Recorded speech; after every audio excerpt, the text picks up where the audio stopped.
Markets and external factors. What is a market?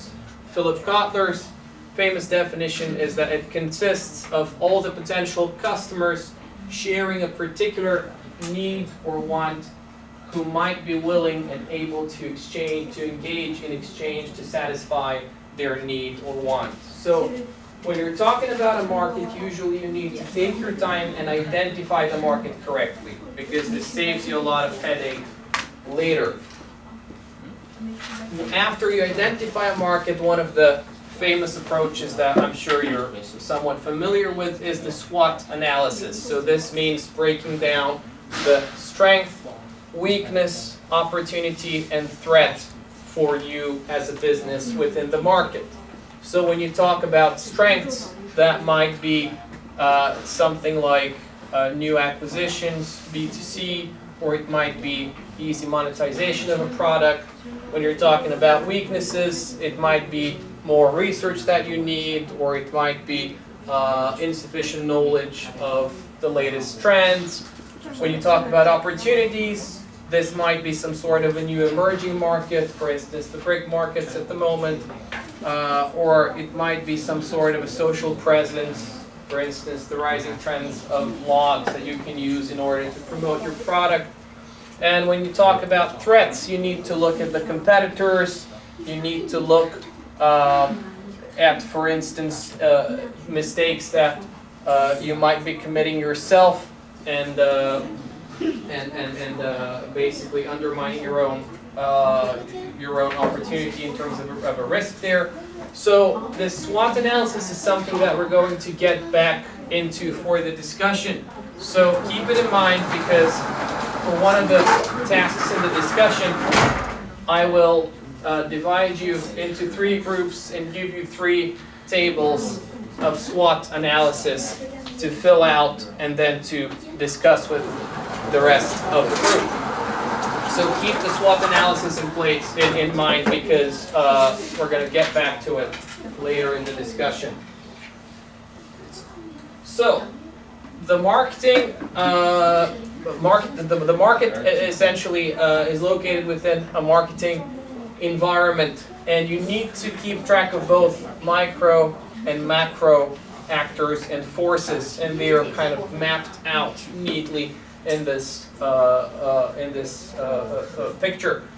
This is an abstract explanation, of course, but it's just a broad overview of things that you need to keep in mind. So in terms of micro environment actors, you have the company, you have suppliers, marketing intermediaries, customers, competitors, and the public. So these are people that you deal with more or less directly, and these are things that you have some sort of influence in through your interaction with them, and you have some sort of freedom to make judgments and judgment calls on them.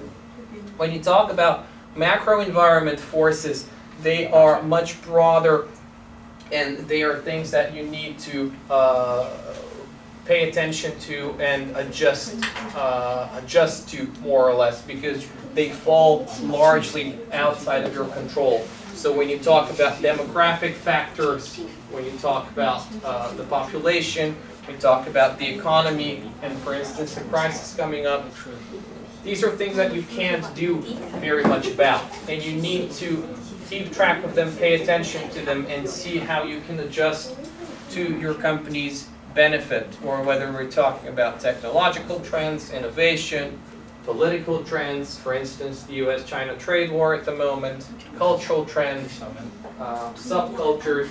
So these are micro and macro factors that you need to keep close track of. So another aspect of the environment is what I've termed here rather broadly the cultural environment. Now, you need to keep track of the different types of people that are buying products, and to choose whether you're targeting some of them or all of them, or what kinds of segments you're interested in. So some people are looking for personal pleasure, fun, for escape, for escaping from the world. So these might be people that like to go to immersive experiences. They're looking for some sort of experiential / service type of product. So when they go to the Disney parks, for instance, they might be looking to escape from the world. When they go to the cinema, they might be looking to escape from the world. So this is a certain type of people that you might be targeting in a certain type of culture that they have going for them. You have other people who look for self-realization, for achieving their career goals, their life goals. They might be ambitious people, for instance, who have ended up moving to big cities, and they are a different type of consumer. So the things that you're selling to someone who's looking for escape from the world are different from the things that you're selling to someone who's looking to achieve very high career goals. Or sometimes it might be, for instance, things like demonstrating their status. These are different groups of people. Some people see themselves as sharers and joiners, so they might be looking at collective experiences, or they might be looking at purchasing things that they can share with the group, share with their friends, share with their family. And then you have other people that are much more individualistic. They're looking for products that are for themselves, and that are that might even be tailored to what they need specifically. In any case, many people use products, brands, and services as means of self-expression. And they buy products and services that match their views of themselves. So this is why it's important to understand the culture of different subgroups of people, because in that way you will be able to offer products and services that match the views that they have of themselves. Now, another factor which shapes the market environment is business legislation. So you have three types of laws and regulations, broadly speaking. The first type is protecting companies from each other. So these might be things like competition law, for example. The second type is protecting consumers from unfair business practices. So these might be things like protecting consumers from purchasing fake products, or from someone invading their privacy and taking their data. So these are laws that are focused on protecting consumers from companies. And the third type of business legislation is protecting the interests of society against unrestrained business behavior. And what you need to know is all three types of different regulations and laws in your area, because they can shape the way that the competition plays out, they can shape the market that you're getting into, and you should also keep track of them at the local level. So that might be a local city or province, at the state level within the province, at the national level within the country, and the international level as well. So the market is usually too big to cover. So marketers tend to break it into different parts, and this is what we call market segmentation.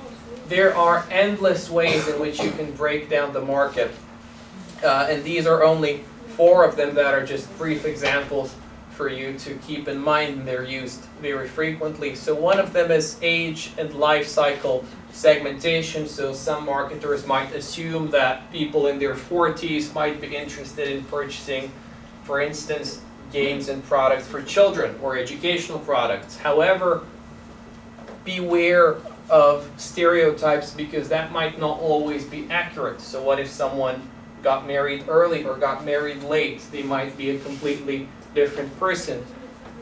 There used to be common assumptions, like, for instance, people who are of an older age wouldn't necessarily be into purchasing sports-related services or experiences, whereas this is not always true anymore. So be very careful when you're dividing the market in terms of age and life cycle, because people live at different paces.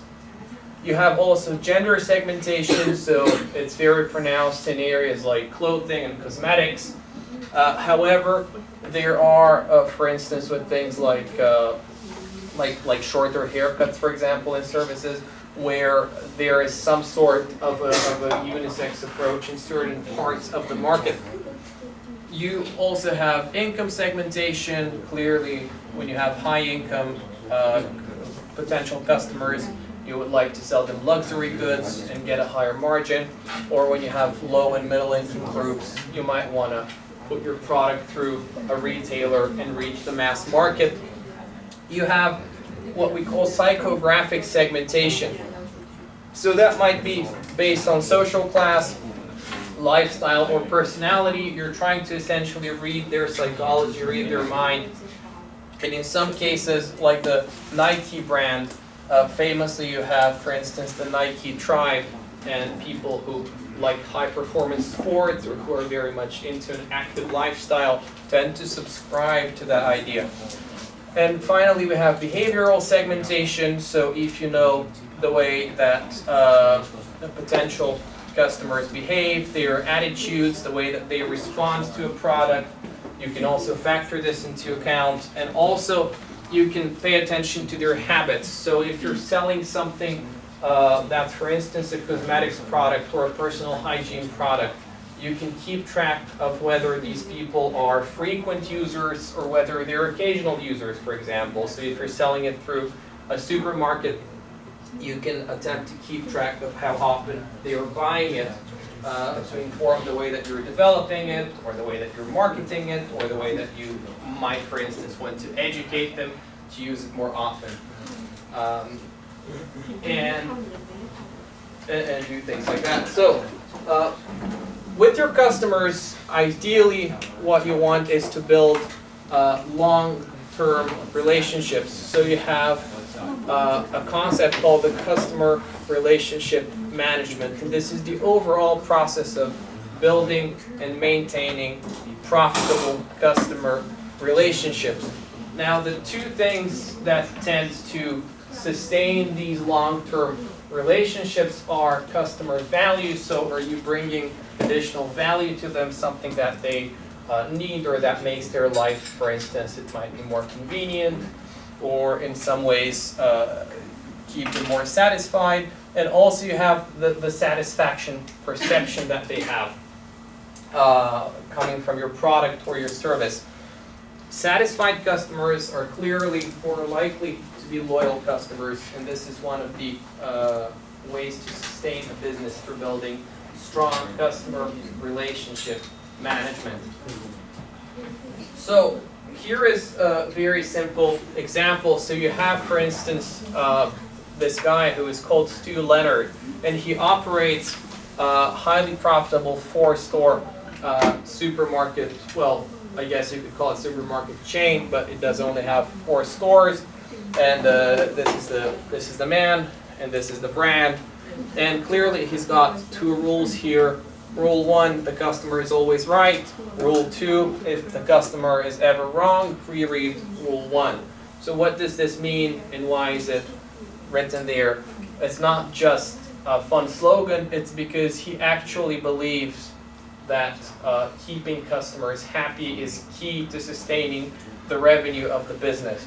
So Stu Leonard says that every time he sees an unhappy customer, this means he sees $50,000 flying out of the store.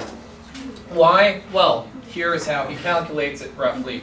An average customer spends about $100 a week at his store and shops around 50 weeks a year.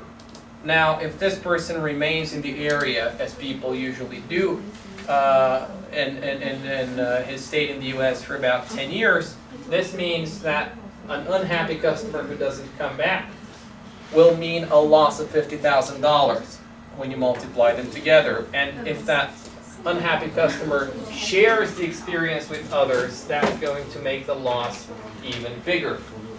So customer loyalty is something that is also potentially strongly linked to revenue and revenue streams.